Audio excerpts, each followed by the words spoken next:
Okay, good afternoon everyone. How are you doing today? I hope you are safe and sound. Uh, Today we are going to talk about qualitative versus quantitative research method. And there are four parts that we are going to discuss in this part. The first one is the distinction between qualitative and quantitative research methods. The second one is evaluation of qualitative methods, including concepts like credibility, research, bias, generalization, triangulation, and reflexivity. The part 3, we have sampling methods, purposive sampling and snowball sampling, the sample technique that we always face when we are conducting the research. And the part 4 is ethics. Okay, so the distinction between the qualitative and quantitative research methods. When we talk about the qualitative research, it takes place in the real world as opposed to the laboratory and deals with how people give meaning to their own experience. Then it's followed by an attempt to interpret the behavior and the meanings that people have given to their experience. Jadi pada saat the researcher memberikan interpretasinya terhadap apa yang terjadi di dalam kehidupan sehari-hari atau di sekitar dia, there is attempt of the behavior and the meanings. Okay, ada sikap yang ditunjukkan oleh responden terhadap interpretasi seseorang terhadap pengalaman-pengalaman hidup yang nyata yang ada di sekitar mereka. And the objective of qualitative research is to describe and possibly to explain events and experiences. Still talking about the qualitative research strategies, we have observation, interviews, and case studies. The step 1 is there's often involve face-to-face interaction between researcher and participant.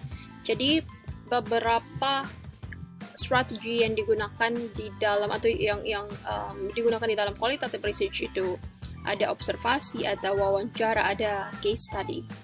Step pertama yaitu adanya interaksi secara langsung antara peneliti dengan subjek penelitiannya atau partisipannya.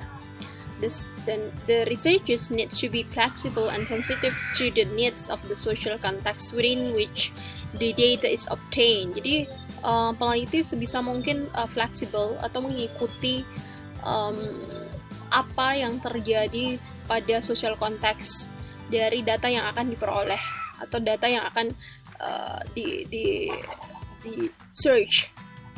The next one is the step 2, the data is then analyzed and interpreted. Jadi step yang kedua yaitu data dianalisa kemudian diinterpretasikan. To look for themes is more common than trying to confirm a hypothesis. It's different with the quantitative research. You are trying to confirm our hypothesis, but then in qualitative research, you look for the themes is more common. Qualitative words and analysis. Qualitative. When talking about the qualitative, it's all about words and analysis. Qualitative numbers easy to summarize and use in statistics. It means that for generalization beyond the sample from which the data is drawn. Jadi akan ada generalisasi data yang sangat luas dari data yang disimpulkan. Gathered through direct interaction with participants, open-ended and flexible rich data. Next, we have when dealing with the qualitative research, it is imperative to be able to tolerate a degree of uncertainty. So, ketika bercerita atau hubungan dengan qualitative research, harus mampu bersinergi, bertoleransi ataupun menyatukan semua yang tidak pasti, mencari tahu apa yang terjadi dari fenomenon-fenomenon yang ada di sekitar peneliti ataupun subjek penelitian kita. According to qualitative research, researchers can only come to understand the social world through participants' interpretation. Okay, atau biasa disebut dengan interpretative approach. The reality is diverse and multifaceted.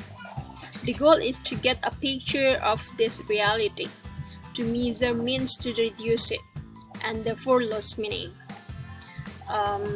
Jadi qualitative research itu peneliti cenderung memahami social world atau apa yang ada di sekitarnya melalui interpretasi dari partisipan atau subjek penelitiannya. Jadi peneliti mencoba menggali informasi dari interpretasi dari responden yang digunakan sebagai subjek penelitian. When we talk about the next one, is talk about historical flashback.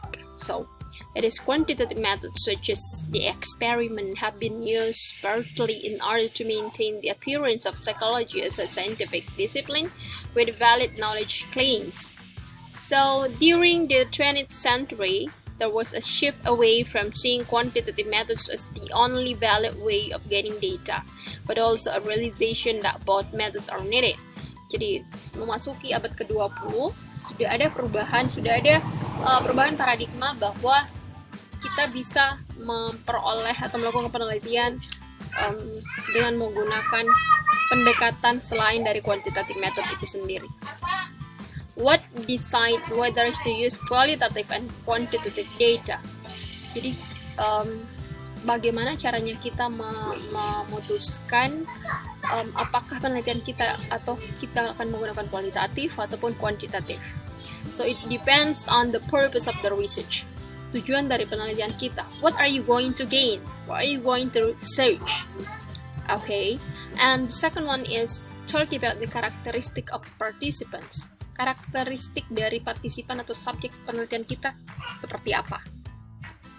The next one is researchers' beliefs about the nature of knowledge and how it can be acquired. So you can see in the next slide. So the nature of knowledge, or Ritchie and Lewis question based on the epistemological discussion, how can we know about the world? So the first one is, what is the relationship between the researchers and the researched? Can the researcher be objective? Can the research ever behave naturally? So no. Well, then flexibility is needed. Jadi flexibility itu sangat diperlukan di dalam penelitian. Flexibility it means kalau dia kualitatif, kita bisa saja ikut menjadi bagian dari participant. When we are trying to observe, we can say and we can use like a participant observation. So we as the researcher become the part of the participant. So we are gathering with them. The second one is, what can be held as truth, accurate measures, or by being supported by something else or social science. And the third question is, how is knowledge gathered? Apakah melalui deductive, cause and effect? Apakah generalization and prediction versus inductive, like collected evidence used to reach a conclusion? Jadi mengumpulkan best practices dulu, evidence dulu, kemudian you draw a conclusion. Atau apakah kita akan menggunakan focus, like to understand the process? According to Rolf, means that the distinction between qualitative and quantitative research is a textbook creation, and that there is no unified qualitative paradigm. In fact, he claims they are not separated. Kalau menurut Rolf, quantitative dan qualitative approach itu tak bisa dipisahkan. Mereka saling berhubungan antara satu dengan yang lainnya. So, my students, this will be your first exercise or the first assignment for today. So try to fill in what qualitative research has in common opposed to quantitative methods based on what we have covered so far. So regarding to this one, quantitative methods assume that the variables can be identified and operationalized, that the relationship between variables can be measured by statistics. Kemudian kamu bandingkan kira-kira asumsi dari qualitative methods itu seperti apa. Dilihat dari ini. 1, 2, 3, 4, 5. Okay? And the part 2, talking about the evaluation of qualitative research method, we have the strengths. Jadi kelebihan-kelebihannya yaitu provide rich data, that is in-depth description of individual experiences. The second one is particularly useful for investigating complex and sensitive issues. Jadi investigasinya itu sangat kompleks, mendalam, special for the sensitive issues, can be like a gender equality research. The next one is explain phenomena. So qualitative research, ketika dia menggunakan qualitative study or qualitative approach, the way it explains the phenomenon is really go beyond mere observation to understand what it lies behind them. Example, why do people become homeless? The next one is generate new ideas and theories to explain and overcome problems. And the next one is people are studied in their own environment, which increases credibility. Okay, for the next one, we have a limitation for evaluation of quantitative. Jadi ada batasan-batasannya atau kekurangan dari the evaluation of the qualitative. The first one is can be very time consuming and generate a huge amount of data. Jadi bisa membutuhkan waktu yang lama, bisa juga waktu yang singkat. It's really different with the quantitative. You set the time. You can set the time. Probably you only use like 4 months or 5 months. But for qualitative studies, it can be shorter and it can be longer than your prediction. The next one is data analysis can be difficult because the amount of data and no clear strategy for analysis. Okay, and the next one is interpretation of data may be subjective, but reflexivity can help to minimize this. Is it possible to generalize from qualitative data?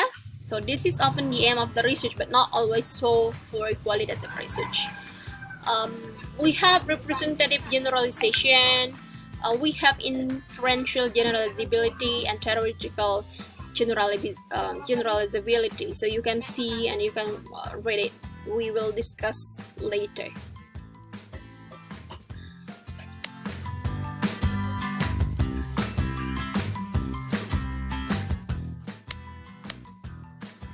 Okay, so this is the part 3, sampling methods. The sampling methods in qualitative research differs from those who used in quantitative research. So the sampling numbers are generally smaller than in quantitative research. Okay, to get random representative samples from target population is seldom possible or the aim of qualitative research. It is not intended to be statistically representative. Jadi jumlah sampel dari kualitatif itu biasanya lebih kecil atau lebih sedikit dari kuantitatif. Kemudian untuk memperoleh secara randomly, biasanya dari like quantitative research, when you choose about randomly, you directly like pick them from pick one class from many classes. You pick randomly, but qualitative, no. Instead, a sample is chosen because it represents important characteristics of population, characteristics that are the main concern in evaluation of the research. Example of sampling in qualitative research ada yang disebut dengan purposive sampling. The participants are chosen on the basis of particular characteristic. Jadi peserta itu dipilih dengan beberapa kriteria yang ditentukan oleh peneliti ataupun sesuai dengan subjek penelitian atau